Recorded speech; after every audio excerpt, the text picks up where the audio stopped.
What is going on, everyone? This may be a full episode, I'm not sure.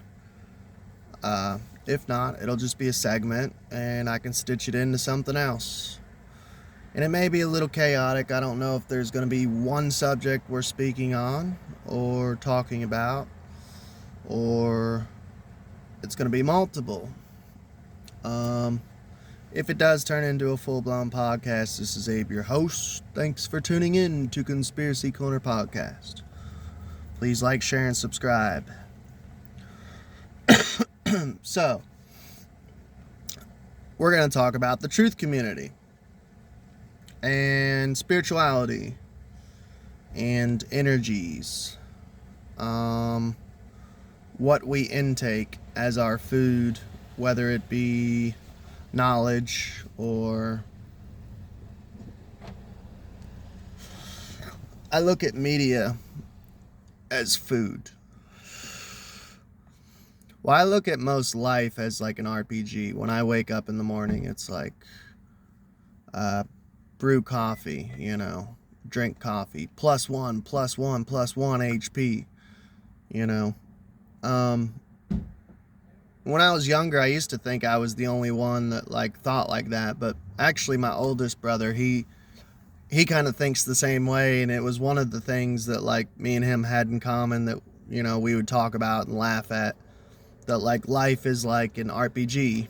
You can tie that in with simulation theory or whatever. But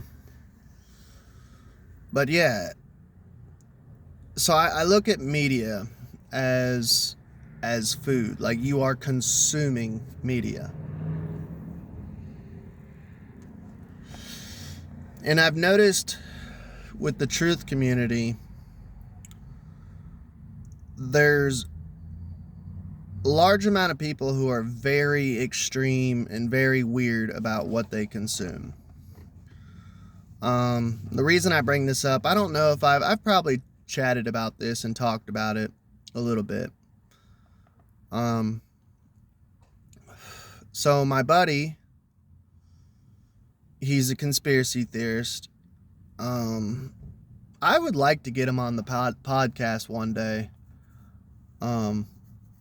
He's kind of a paranoid dude, though. He tapes up his camera on his phone and stuff like that, which some people are like, yeah, if you don't do that, you're not smart. And I have the reverse punk rock mindset of I purposely leave the camera untaped, and I like to do weird shit with my wife in front of our laptop, in front of our smart TV, in front of my phone, so that way we can either discuss, the NSA agent who's watching everything, or give him a free show. Because to me, I just think it's hilarious that, oh my God, they're eating butt again, Somebody has to sit there and watch that shit. And sometimes, honestly, dude, I'm sure if there's a file on me, it's probably this fucking thick. Because I'll fuck with my agents. I'll just get some little wild hair up my ass, and I'll be like, hey honey, they're listening, and I'll just say the most fucked up shit. I'll make up fake terrorist attacks that I'm gonna do. I'll talk to her like we're trafficking children, so where's little Susie, who's 5 years old, going where and where? With obviously nothing recording, but it's always recording. And I'll just say the most fucked up evil shit I can think of, just to honestly fuck with my NSA FBI agent who watches me. If I can waste their time, that's cool, I would love to waste their time. I love trolling, and if one day I get brought before some trial and they're like, they tapped into my smart TV or my cell phone and was listening in on me, and they hear all this crazy fucked up shit, they're gonna be like, did you say this? What was all this about? And I'm gonna be like, I don't know, what was it all about? Did anything come of it? Did you find the dead body we buried in the woods? I'm just wasting taxpayer money and you guys' time, like, if that's what you guys want to do. But he's real paranoid, so I don't think I'll ever get him on the podcast. But we kind of had a disagreement, and it was a friendly disagreement.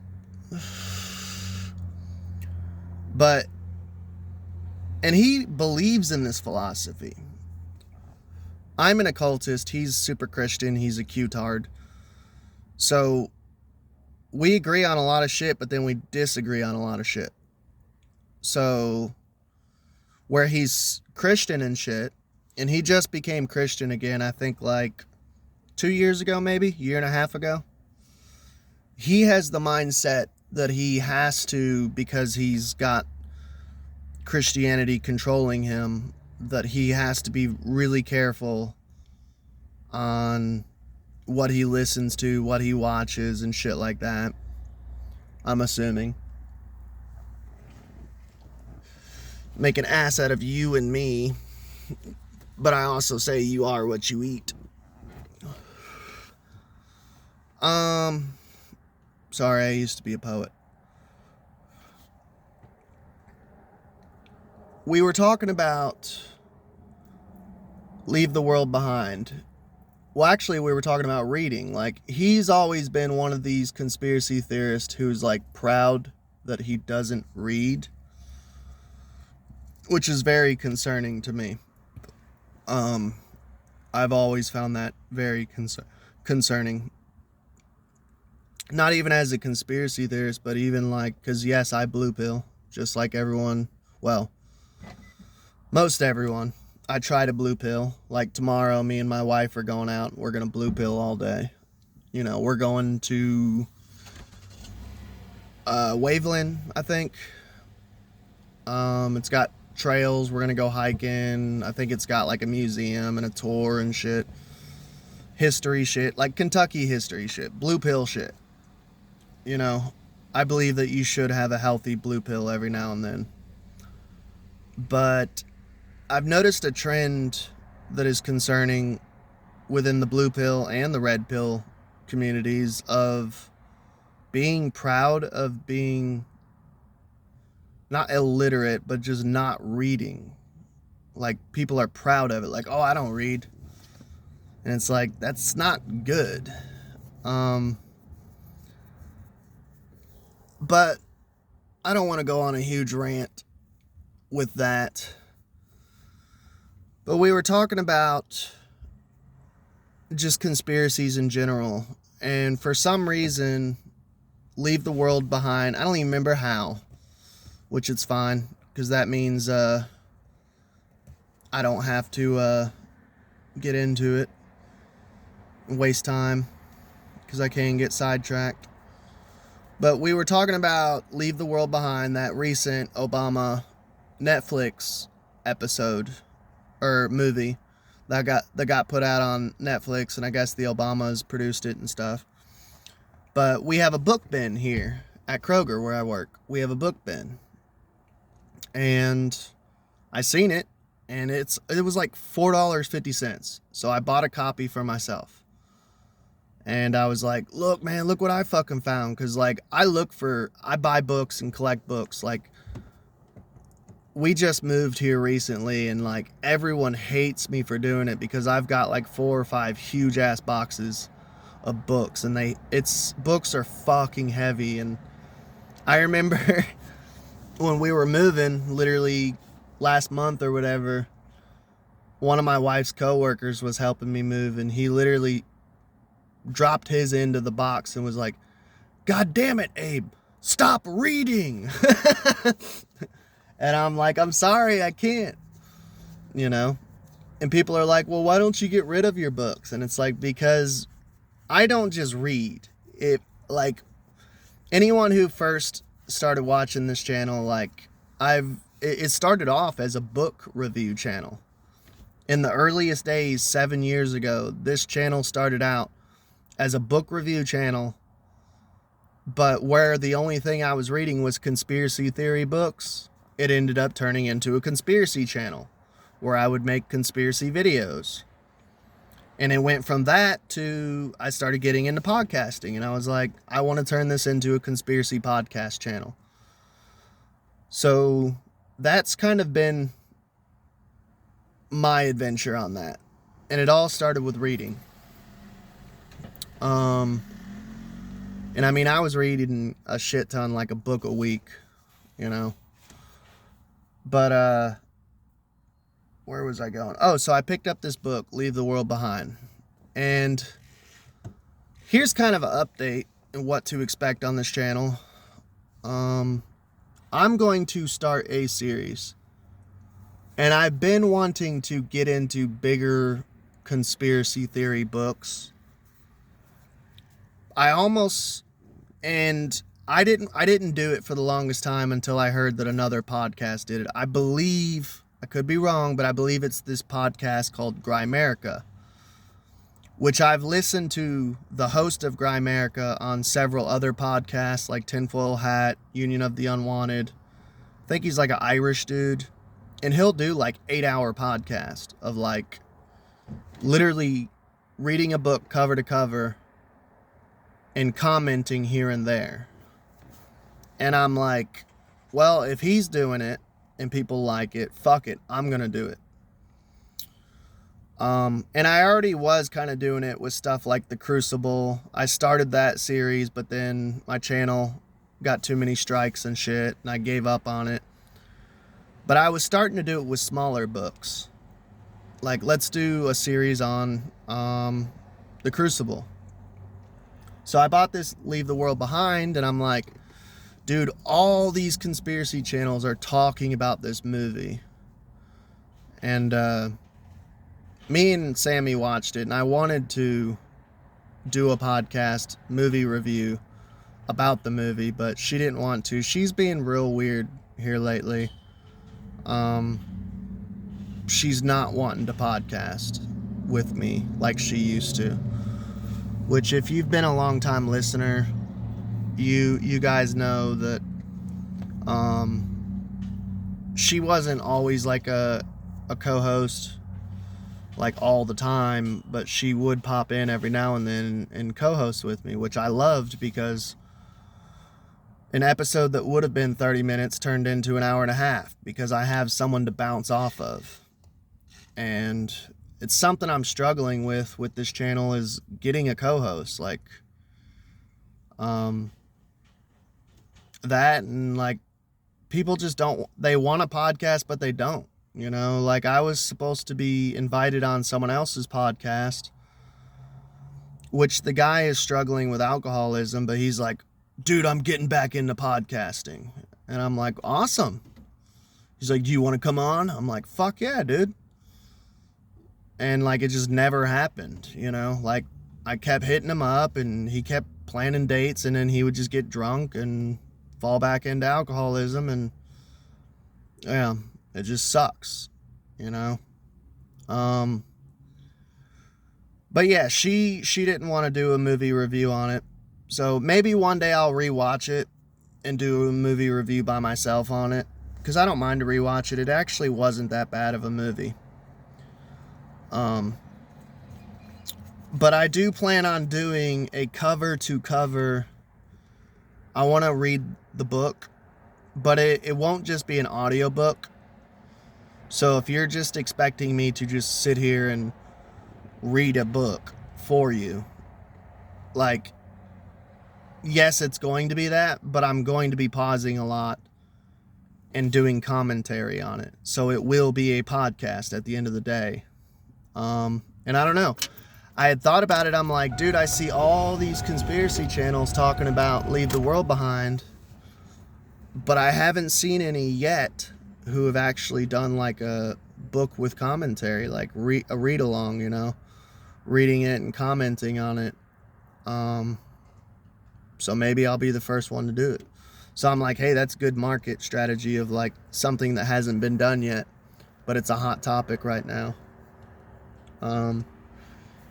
So I'm going to do that. But I picked up leave the world behind. And I was like, dude, they got Leave the World Behind. I said, I think they got like 2 or 3 other copies here. Do you want one? And he's like, no, I don't read anything that the Obamas wrote. I'm like, I love you to death, bro, but like the Obamas didn't write the book. They just made a movie on the book. Like that, and it's like, oh, you're one of those guys.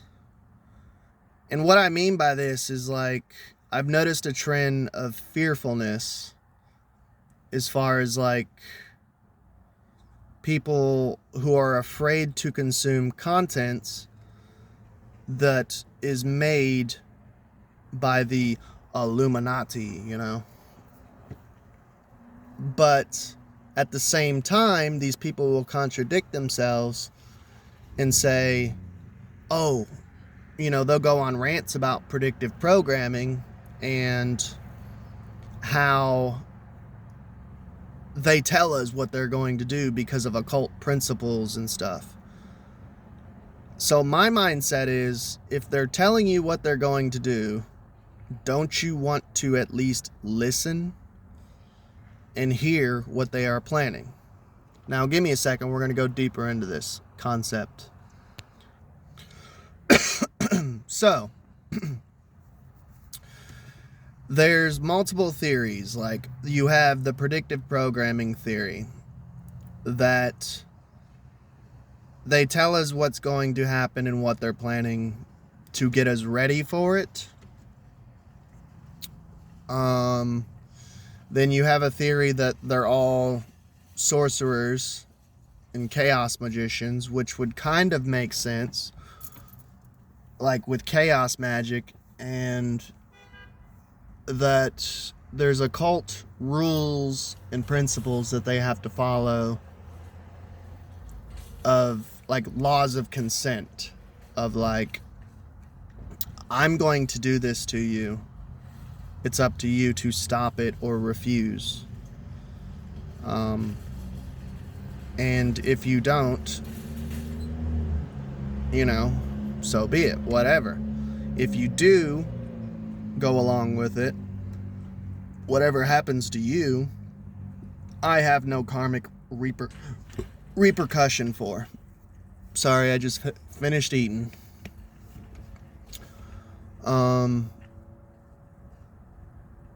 So, if these people are high-level magicians, which I truly do believe in my heart of hearts they are,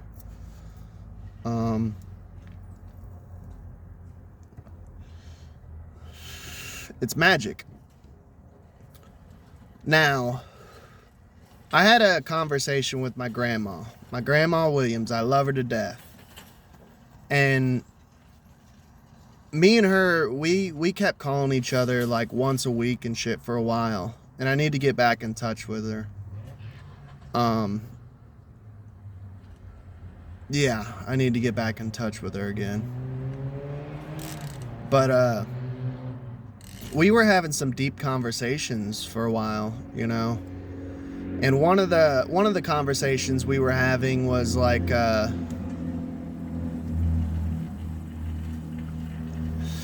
we got on the conversation of Ramses II and Moses.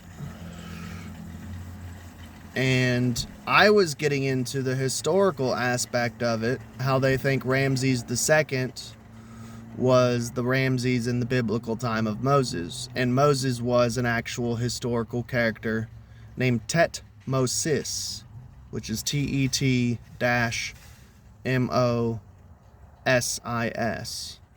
Tetmosis was his Egyptian name. And there's actual historical records that this dude existed. So I mean, there's all these historians that are like, oh, Moses and Ramses, all that was bullshit. And it's like, well, no, some of it was bullshit, but they were actual historical people. It was Ramses II and Tetmosis. He was a prince of Egypt. But I was telling her like this historical documentation and stuff, and she's like, oh my God, son, like, how did you know all this? And I'm like, because I studied Egyptology for years. Like, one of my biggest sections in my bookshelf is Egyptology. I mean, people come over and, you know, they would see my Egyptology section and they're like, oh my God, like, why are you so obsessed with Egypt? And I'm like, because it's like fucking awesome. It's like literally one of the birthplaces of civilization. Like, if you're not studying Egypt, you're not going deep, because that gets into occultism, Atlantis, the dawn of time, like all this shit. Bible, it gets into Bible. Like, I don't understand how you're a Christian not studying Egyptology. But I told her, I said, you know, like, a lot of people who are Christians, they think that Egyptology is like evil. You know, when I was a child in dial-up internet in the late 90s, early 2000s, I remember we had dial-up internet.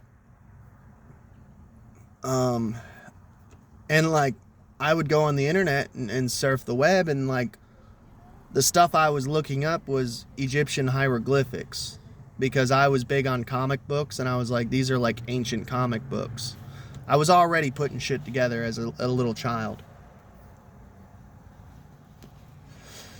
And I remember my dad and my mom coming in and checking in on me, like, what are you doing in here? Which is cool. Making sure I wasn't like visiting some like naughty sites or nothing.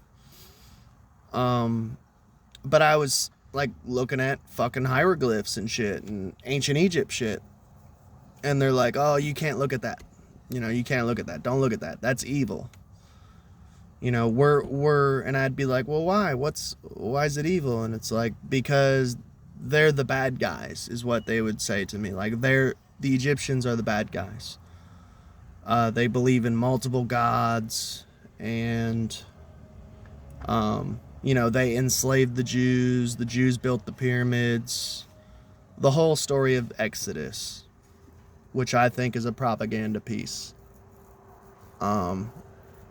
Turns out a lot of those Jews who were slaves were actually employed workers, because there's Egyptian records that they actually just worked, got paid a certain wage, and, you know, blah, blah, blah. We're not going to get into that, because touchy subject. I don't need Christians blowing up my comment section. The Jews were slaves. No, they weren't. Most of them were fucking workers, and they just didn't like their boss, so they got pissed and revolted.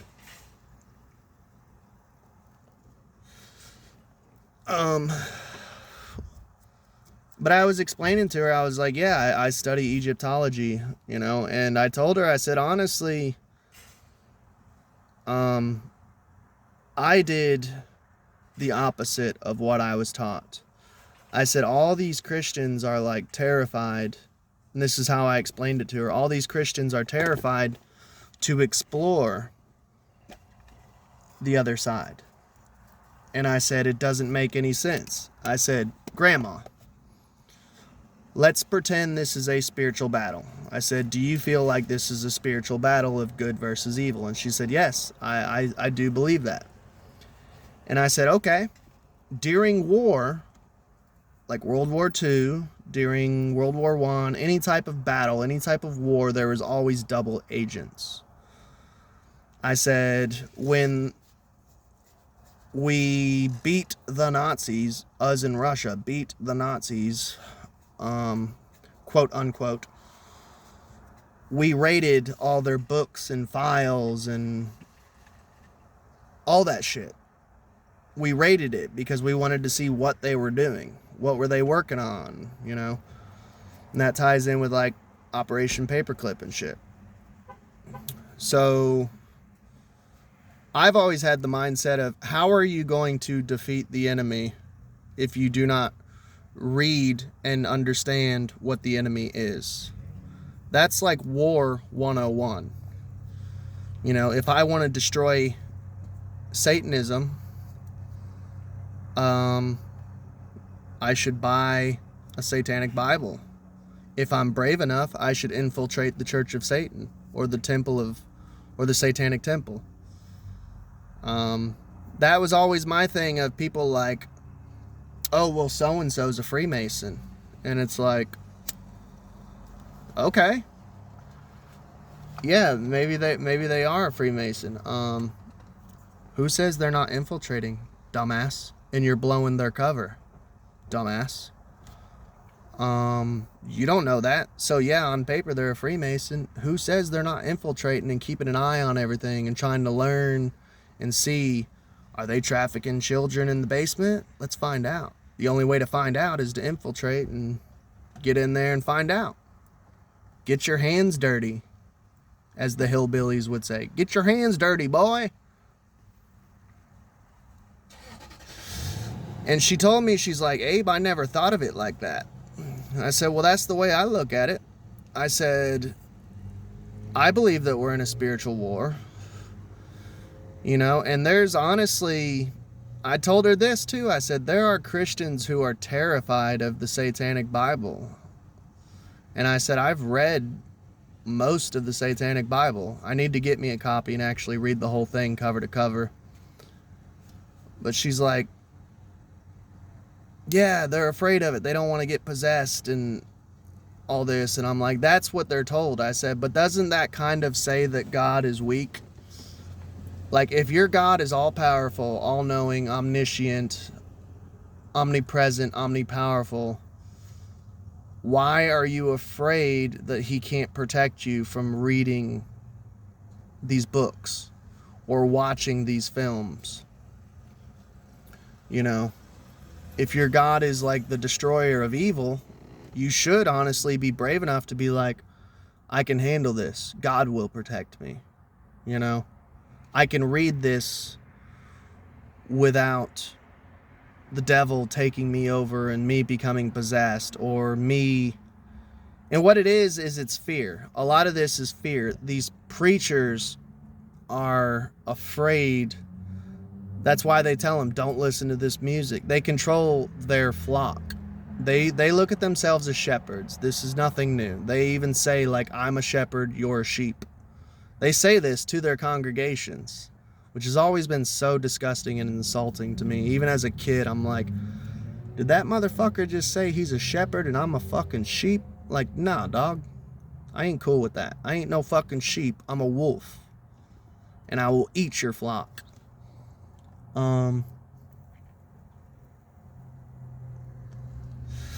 Ooh, that sounded darker than I thought it would come out. But they tell their congregation, don't read the Book of Satan. Don't study Satanism. Don't listen to this. Don't watch this. Because they don't want gears to start turning. And I think part of that is honestly, like, when I first started studying Satanism and understanding Satanism, I was like, not gonna lie, some of this kind of makes sense. I don't agree with all of it. Not saying it's good. Not saying it's bad. I'm pretty neutral, and I'm not a Satanist, you know. I'm not a member of the Church of Satan and shit, but most of it's very atheistic and gluttonous and gets into sexual perversion, like consuming as much as you can consume. Like, it's a life of, I need the perfect word, it's on the tip of my tongue, but a life of luxury, of like, live as luxurious as you can. Like, if you can afford crab legs, eat crab legs. If you can have 2 girls at the same time, go for it. If you can drink a bottle of wine and still get up for work the next morning and keep your job, drink the entire bottle instead of having a glass at dinner. It's a life of materialism. Carnal. That's the word. It's a life of carnality. And as someone who struggles with carnality, I disagree with a lot of its teachings, Satanism. I have to watch carnality. I have problems with pornography. I have to keep an eye on myself and, like, how much porn am I consuming? Like, it was getting bad to the point where I was literally sitting on my cell phone watching porn for like 12 hours straight, not going to sleep, pulling all-nighters with porn. Like, that's how fucking bad pornography was affecting my life. I was literally pulling all-nighters with porn and going to work on no sleep.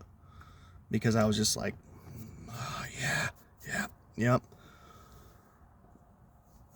And people were like, well, how were you masturbating and not going to sleep? And I'm like, I wasn't masturbating. I was just like it was like a demon took over, and I was just watching it and just consuming hours and hours and hours of it, you know? But yeah, I just kind of explained it to her in simple terms of like, if this is the enemy, shouldn't we get to know the enemy and know what they're planning and what their rules are to the game? Because I look at life as like a game of Monopoly. Christianity, you have your rules that you have to abide by. That's another thing too. Like, a lot of these Christians, they say that the Satanists or the Baal worshippers, you know, that they don't have rules. They're lawless, ruleless people. And it's like, I don't know. I think even they have rules that they have to play by. Whether it be predictive programming, revelation of the method. I think they have rules too. And wouldn't it be a good idea to study those rules? But the preachers, they're going to tell you don't do it because they're afraid they're going to lose some of their flock. You know? And I've had the argument people come up to me, you know, and say, well, what do you want me to convert to? Like, what are you trying to convert me to? And it's like, I want you to convert yourself to whatever you believe in, your system of thought, your system of spirituality. I can tell you what works best for me. Alcoholics Anonymous, occultism, shamanism's pretty cool. Buddhism's really fucking cool. A little bit of Taoism. I'm still a little iffy on Taoism. To me, Taoism slips into cuckoldry, which I don't like. Whatever works for you, man. I tell you what works for me. That's it. I don't have a tribe to convert you to. The only tribe I have to convert you to is my comment section. Be cool in the comments, I'll be cool to you. But I'm not some guru over here with his third eye, like, I will teach you the path to enlightenment. Everybody's path is different, you know? And I'm not going to save you. That's the difference between me and these other Christian preachers and shit. I'm not a Christian preacher. I'm not going to save you. I'm not going to tell you that Jesus is going to save you. You save yourself, man. Go watch that podcast. Go save yourself. I got to do my work, my spiritual work. I got to live my path. I got to do my thing. I'm a lone wolf, baby. I'm doing my shit. You can come along, you can tag along, you can become part of the pack. You can take up some of these belief systems if you want, but I'm not going to ask you to come and join my pack. I don't need a pack. I got me and my wife, that's it, and my God. That's it. That's all I need. I don't need a church. I don't need a flock. You know, I love you all to death. I would like to have more subscribers. I would like to influence other people's lives more, but you either come here and join the army or you don't. It's not a cult, bro. It's not a cult. But yeah, that was the conversation I had with my grandma about taking in media. And there is a part of me that is woo-woo. There is a part of me that I've been around people like, let's get into woo-woo. Let's get into woo-woo talk. Anyone in the mood for woo-woo? This ain't live streamed, but it kind of makes me want to go, who's in the mood for woo-woo? Let me take a break real quick, and we'll get back into woo-woo. Let's get into woo-woo. All right, let's play devil's advocate, and let's get into woo-woo, man. I am somebody, and I'll be open and vulnerable I'm someone who is very sensitive to energies. I live in small towns. I try to live in small towns. One of the happiest times in my life was living on Ashley Camp Road, right up the road from Lake Harrington, where there's a sea monster. I did a whole documentary on the Lake Harrington sea monster. Go check that shit out. I am very sensitive to energies. I am the most happiest and most mentally clear and spiritually sound and I have an overactive, insane brain. If you haven't, insane in the membrane. If you haven't noticed, I'm mentally ill. And I take stuff for it, and I deal with it. And I've been honest about my mental illness this whole time with my channel. But I do believe that some of it is paranormal. That I'm super sensitive about energies, because the most spiritually and mentally sound I've ever been has been when I've lived out in the country. Right now, sadly, I live in Nicholasville, which is a city. I don't want to be in the city. And it sucks. I live in a real sketchy neighborhood. I live in a trailer in a real sketchy neighborhood. It's just bad. All I hear is fucking meth heads and crackheads going up and down the road, talking in front of my house. If you don't lock your car, they're going in your car at night. Like, just sketchy fucking shit. And it sucks. It sucks balls. If I can afford it, I'd put up a privacy fence right now.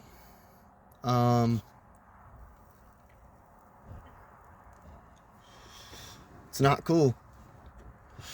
And I can feel the energy. So I do understand that. Because we're getting into woo-woo. I'm being vulnerable. I do believe in energies, man.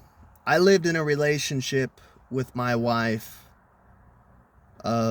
ex-wife, she would take me around energetic people. And like I said, this is all tying together. Me giving this book to my coworker is what this all ties around of. He didn't want the book because he thought the Obamas wrote it. He thought the book was satanic. That's why this is all tying together. So I'm not losing track. And neither are you. I'm sure you're like, why is Abe going on these huge monologues? All I'm saying is it's just a book. And to me, it was a gift because it's a warning. The book is a warning of read this book. They tell you what they're going to do. If you want me to cut to the chase, here's the book. The book is about Cyber Polygon. I've done an episode on Cyber Polygon. If you don't know what Cyber Polygon is, go listen to my podcast about Cyber Polygon. It's all about Cyber Polygon. And they're going to blame it on a solar flare, or they're going to blame it on Carrington event, or they're going to blame it on Russia hacked us. Russia did an EMP. China did an EMP. North Korea did an EMP. That's what it is. It's all about Cyber Polygon. It's the World Economic Forum, Klaus Schwab, all these people who literally say there's going to be a cyber terror attack. And the whole book is about a cyber terror attack and how it's not an actual cyber terror attack. They're just flipping the switch on our power, our infrastructure, our internet. They're flipping the switch on us. Destroy America with Cyber Polygon. That's all it is. So I handed him this book, and I understand the whole energy thing because, like I said, what I was getting into was like, I'm super sensitive to energies. I get it. There's people, man, that I don't like being around because I can feel the energy. And I'm not going to sit here and go into all these different stories of how different sketchy places I've been to, and you can just feel it going into the room. And you can feel it, of like people giving you stuff. I mean,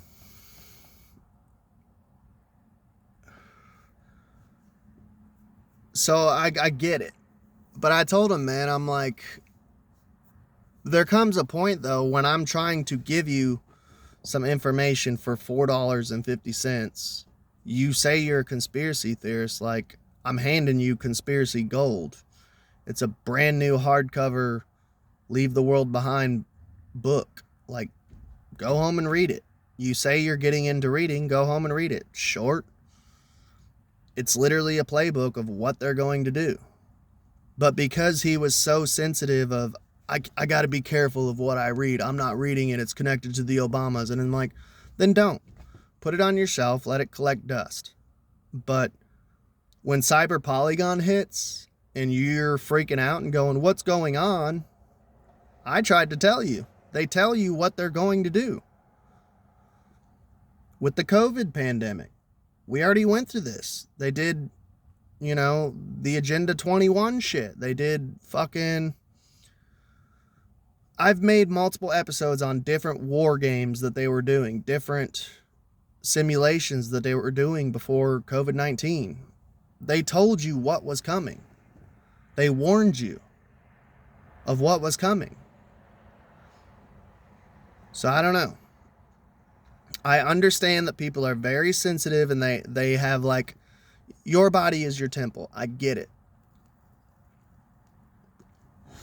But I guess the point I'm making is, do you not trust your God enough to protect you from evil?